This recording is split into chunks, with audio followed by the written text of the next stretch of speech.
Kia ora and welcome to Point of View. My name is Tom Augustine. Thank you so much for being with us today. This is your monthly podcast where you can find out about what's coming up on the big screen, on streaming, wherever you get your viewing material. Today we have a very special guest here in the office. We're talking to Edward Sampson. He is a Tamaki Makaurau-based filmmaker whose debut film Devils on Horses is premiering at the Dock Edge Film Festival. This is a really special film about the relationship between man and horse in World War One. So stick around for that and to find out what's coming up. Edward Sampson is a filmmaker based here in Tamaki Makaurau, Auckland. His new film, Devils on Horses, is premiering at the Dock Edge Festival. I mean, you had a screening last night, is that correct? Yeah, correct. So we had our world premiere last night. We had a couple of horses turn up for the screening, which... I love that. Totally different for Dock Edge Film Festival, and everybody loved the horses being there. Oh, I mean, I bet. And we had a couple of young lads, Wayne McCormick's sons on the horses, dressed in the World War One uniforms. Fantastic. On there, and we even took the horse into the cinema. Really? Yeah. Oh my goodness. How did that go? Really, really good. Everybody loved it. Oh, fantastic. Yeah, the horse on the red carpet. Yeah, that's right. Yeah, So, well, no, it makes sense for this film. Yeah. I have watched it the other day and I thought it was a really, really beautiful thing. There's been a lot of coverage of the wars over the years, but I do feel like this is something that an aspect of the story of the war that hasn't been told very much. And so, to start, tell us what Devils on Horses is about. So Devils on Horses is about the Sinai-Palestine campaign during the First World War, and it's about the relationship between soldier and horse and well-being. So for us, we didn't really concentrate on the war side of that campaign. We do mention it, but we were looking at the relationship between soldier and horse because that's something different that hasn't been really told, and that campaign is a forgotten campaign because everybody concentrates on the Western Front, which was a bloodbath for 4 years, but the Sinai-Palestine campaign was over vast areas, and when there were conflict with the Turkish or the Germans, there would either be 2 or 3 day conflicts and the skirmish was over, and they'd be quiet for the next 1 or 2 months. So that's what that campaign was about.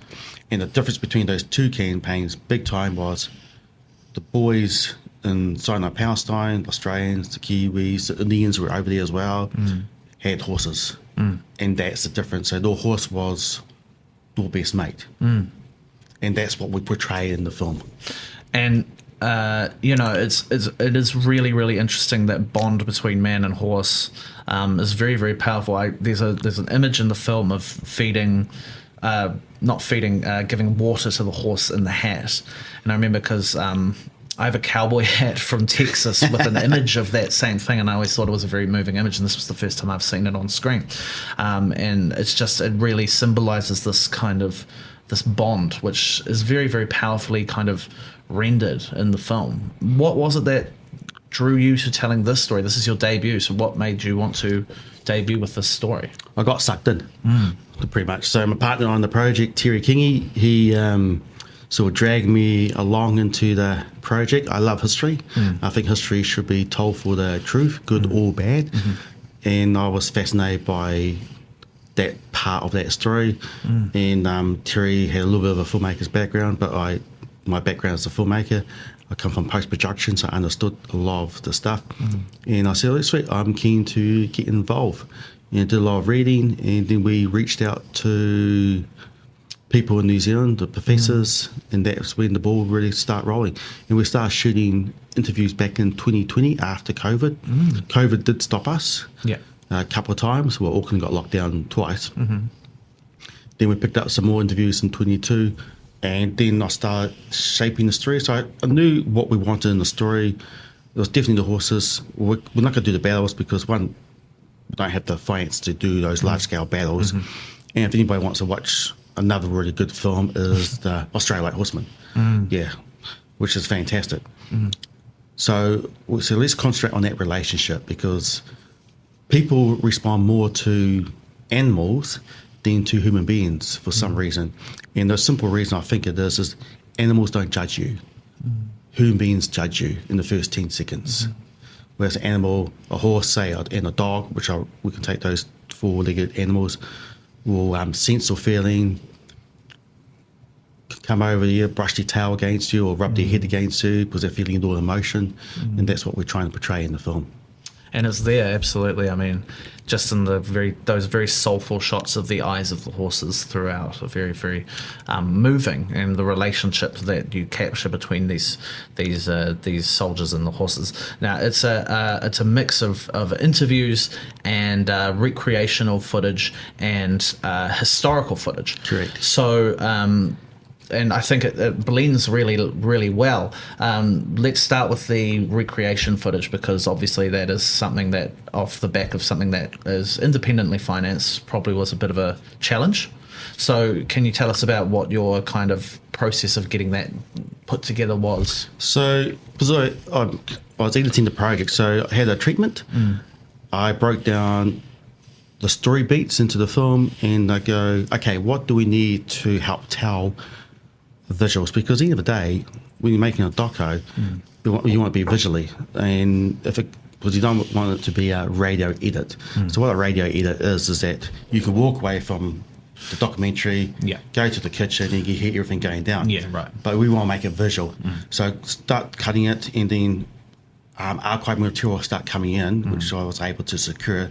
Okay, I like that picture, and there was about 3 or 4 pictures in the film that we wanted. So Terry said to me, hey, let's get the boys swimming naked, because that's what happened over there. Yeah. Let's get the boys swimming in the river with the horses. That hadn't been done before in New Zealand and Australia.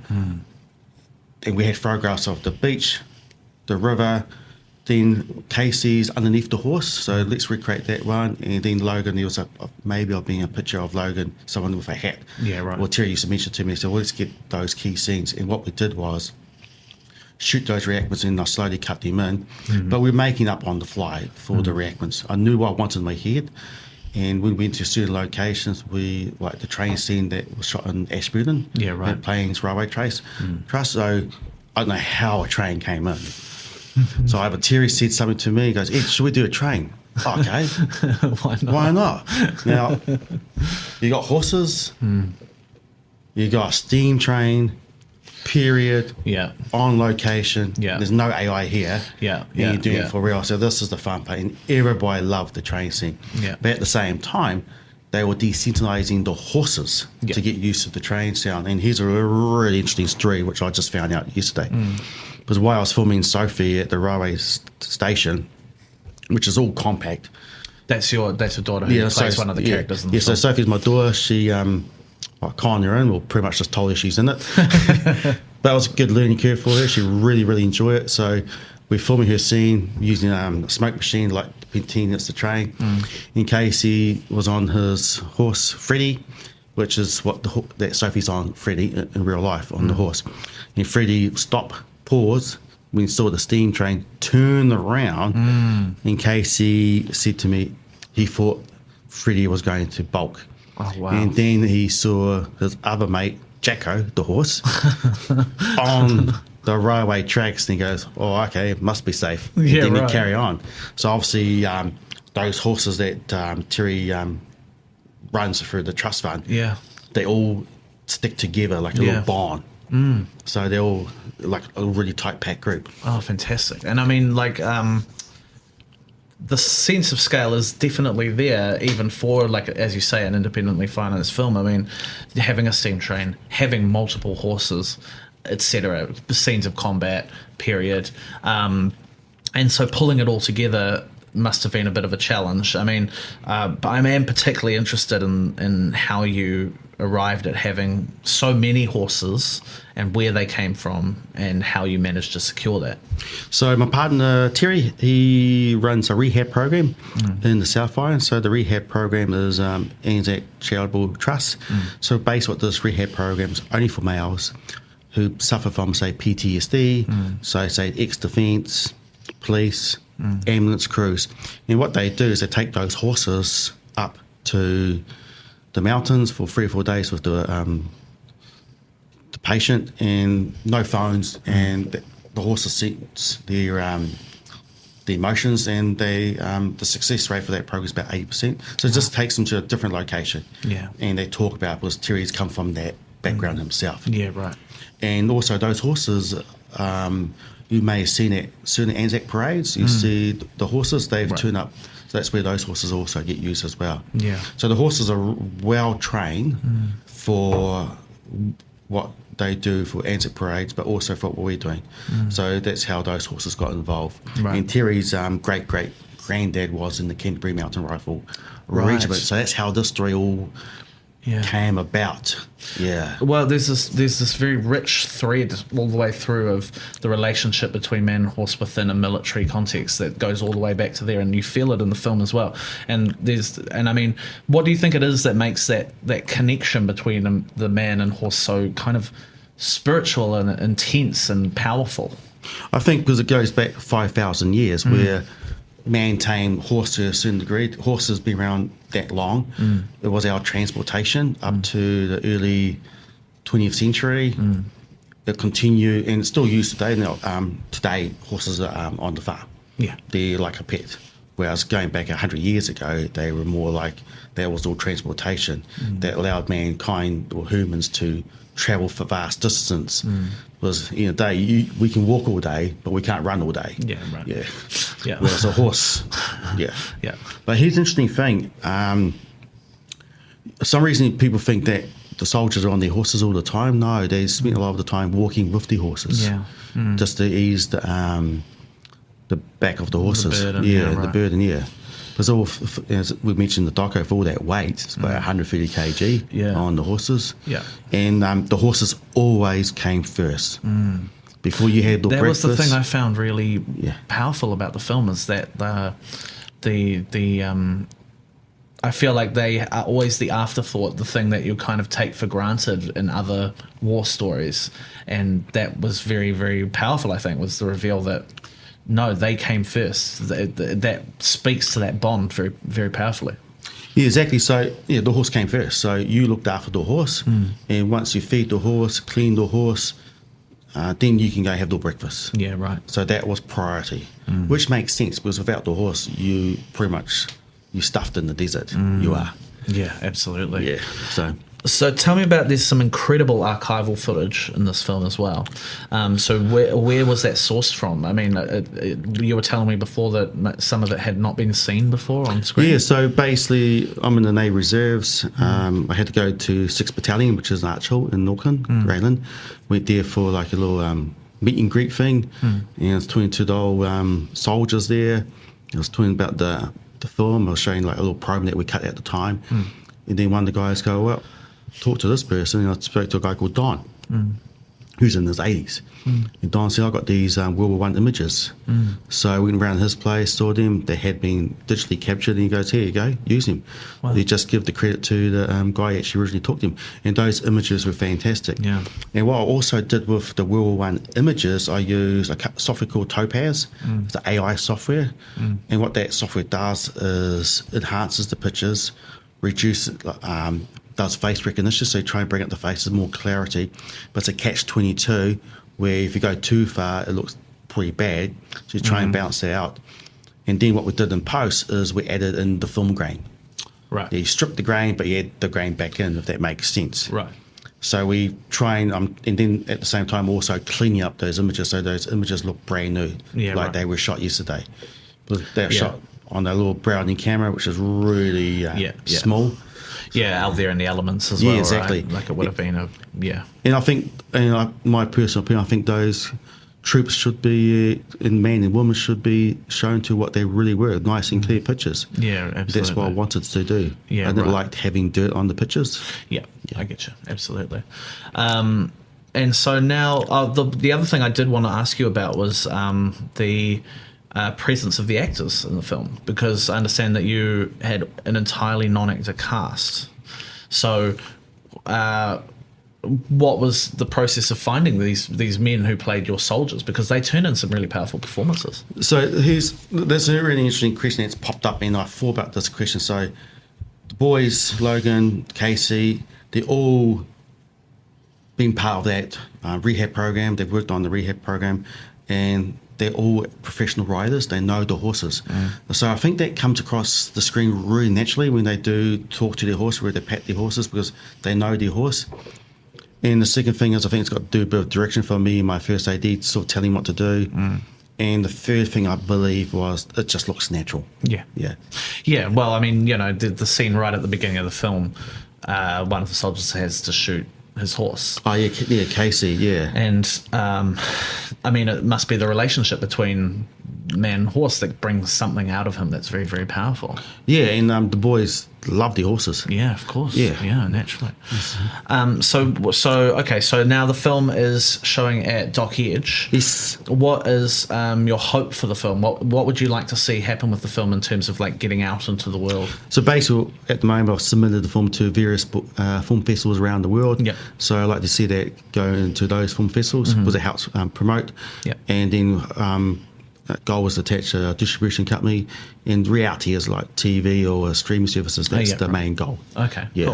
Cool. But this is it's a great place to start. It is with the like kind of big national festival like Dock Edge, and one with such pedigree as well. Well, the film's been nominated for 5 awards at Dock Edge. So fantastic. Best director, editing, producing. Excellent. The sound's fantastic in the cinema, the 5.1. Yeah. It is, yeah. Oh, yeah. I can only imagine. That's really, really exciting. Yeah. Well, listen, Edward, this is a really, really special film, and I think it tells a very, very important story. So, really appreciate you for putting it together and coming to chat to us today as well. Yeah, thanks, Tom, and thanks for having me on the show. Most appreciated. Oh, no problem. Anytime, mate. Cool. Cheers, bro. Cheers.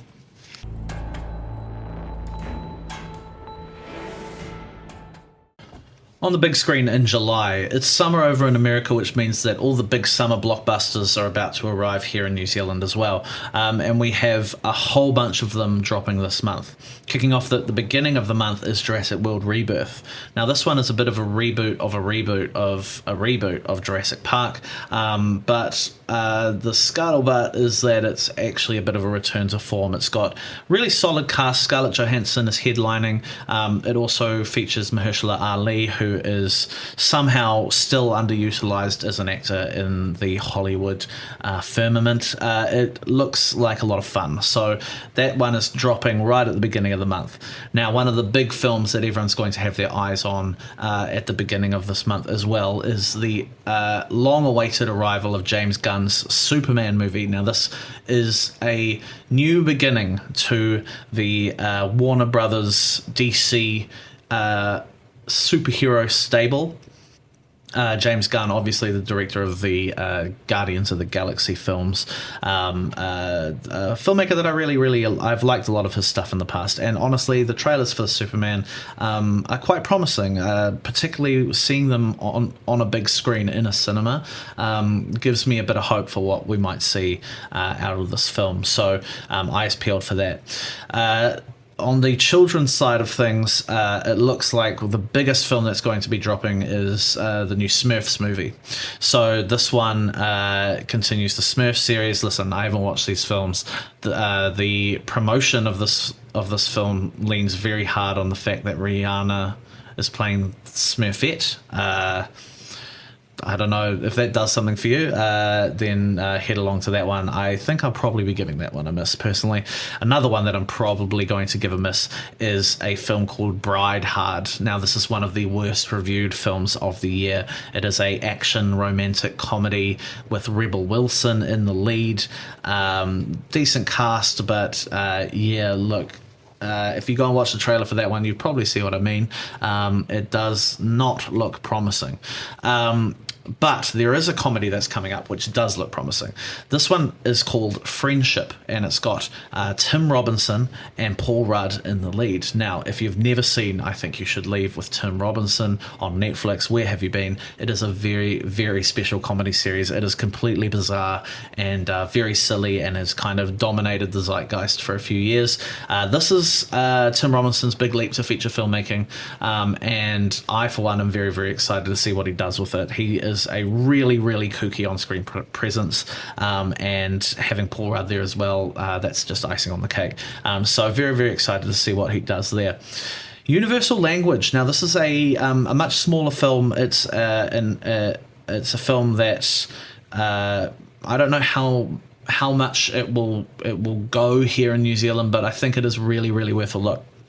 It is a film that imagines a an alternative world in which Canada, the primary language is Persian, and it's playing on the films of Abbas Kiarostami. Now, if you don't know the films of Abbas Kiarostami, he is one of the greatest ever filmmakers to my mind. He directed Taste of Cherry and a bunch of other really great films. Close Up, Where's the Friend's Home? If you've never seen an Abbas Kiarostami film, you need to amend that immediately. Now, this film is kind of a dedicated to his style of filmmaking. It's kind of offbeat, slightly comedic, but also very kind of gentle and moving as well. And it should be a very, very powerful experience on screen. Now, also coming out this month is the return of another horror series that has its pedigree way back in the 90s. I Know What You Did Last Summer. So the return of the I Know What You Did Last Summer series. And it brings back Jennifer Love Hewitt and Freddie Prinze Jr., as well as a bunch of new young things to get murdered. The trailers honestly look like a lot of fun, as the original was as well. It looks goofy, but it also looks like it probably knows that it's meant to be a little bit goofy. So, listen, a throwaway summer thriller, you could do a lot worse, I think. Another big superhero film that people will have their eyes on this month, Fantastic Four: First Steps. Again, as with Superman, it feels like superhero movies in general, but the Marvel Cinematic Universe is at a real inflection point. And this film, I think there's a lot riding on the shoulders of this film. It has got a really strong cast. The trailers have been promising. They haven't been amazing, but they've been promising. I think the casting is really strong. So that is promising, but we will see how it comes together. Early word is that the film maybe is a little bit more of the same, which is definitely not what Marvel needs. They need something that feels really fresh and new and reinvigorates people's interest, especially after the flop that was Thunderbolts, which was actually not a bad film, but it looks like it's a bit of a financial failure for them. Now, Life of Chuck. This is a really, really interesting film as well. This one is based on a Stephen King short story. Now, I love Stephen King, but Stephen King has two modes. He has the most terrifying horror that you can imagine and like real schmaltz, and it looks like this one is heading towards the schmaltzy side of things. But it is directed by Mike Flanagan, and Mike Flanagan is a really, really interesting filmmaker. He made one of the great Stephen King adaptations, Dr. Sleep, which I think was a hugely underrated film. You also might know him from Midnight Mass and The Haunting of Hill House and all these other Netflix series that are very scary. So this one is not a horror. It's got Tom Hiddleston in the lead, and it looks very, very interesting and different. It won a big festival prize last year. There was a lot of Oscar buzz around it. They've kind of bungled the release a little bit, it seems, because it doesn't seem like there's a whole lot of buzz. It flopped at cinemas in America. That said, I will be watching, and I think it's probably worth a look as well. Together is a horror film that is coming to us from Australia, but has two American leads, Dave Franco and Alison Brie, both very talented actors. This one is kind of a offbeat body horror by the looks of it. Body horror is very in right now. After The Substance, there's another film called The Ugly Stepsister, which we should keep an eye out for, which will hopefully show up on New Zealand screens sometime soon. This one seems to have kind of a fairly obvious visual metaphor of this relationship that's a bit fractious or starting to fall apart, but they keep being kind of fused together in a very kind of gross kind of way. So very interesting to see how that comes together.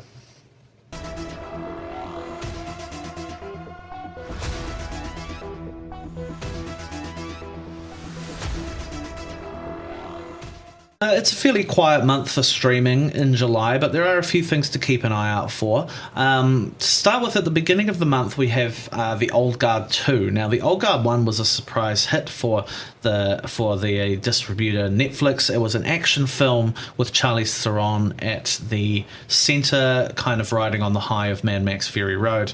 It was this kind of efficient, thumping, kind of strange lightly fantastical action movie, and it was popular enough that it's got a sequel many years too late. But if you're looking for something kind of simple, solid action, I do feel like the pedigree of the first suggests that we'll probably be looking at something good here too. Now, the second and final season of The Sandman is also dropping. Now, this is the obviously the show that is based on the character created by Neil Gaiman. Neil Gaiman is currently mired in a fair amount of deserved controversy, and I think that has probably meant that most of the things that are built around his ideas are kind of facing the chop as well, which I think is very much the case with The Sandman. It's a shame for the show, which was off to a fairly promising start, and I hear that the second season is good, but that's just the way the cookie crumbles in this situation, I guess.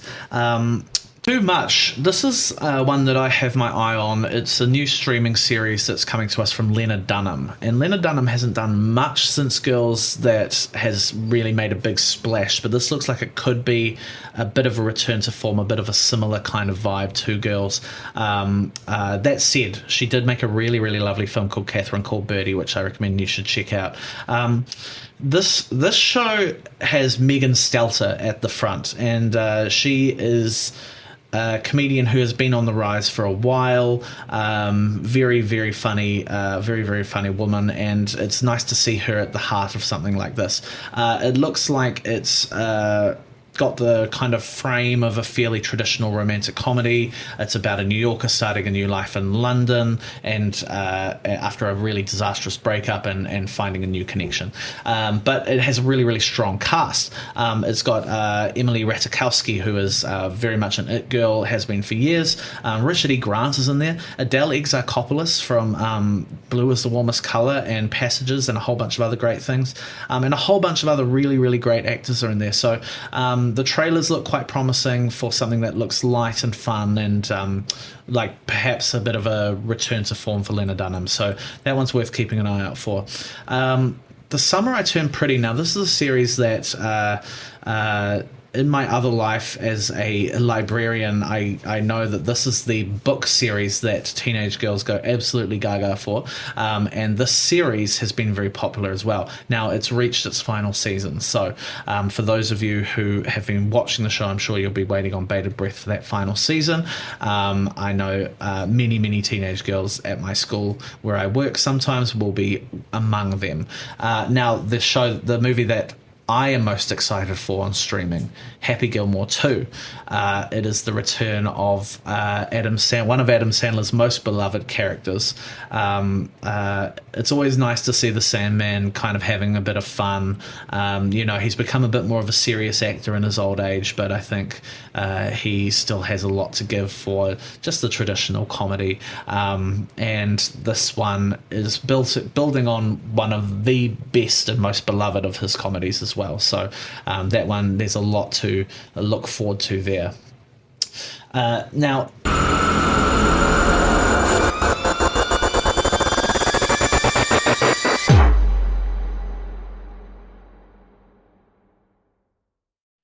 right at the end of the month, 28th of July, Rialto Channel is premiering a really special film called La Cocina.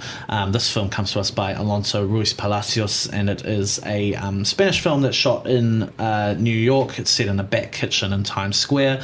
Undocumented immigrants, including a cook named Pedro. He gets caught up in a relationship with a waitress called Julia, who is played by the great Rooney Mara. And in amidst that, there's all the kind of tension that is surrounding the issue of undocumented immigrants in America.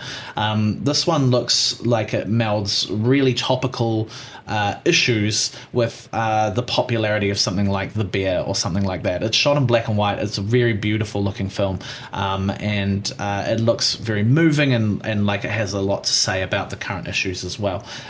So keep an eye out for that one. I think this one's going to be one that really sticks with you.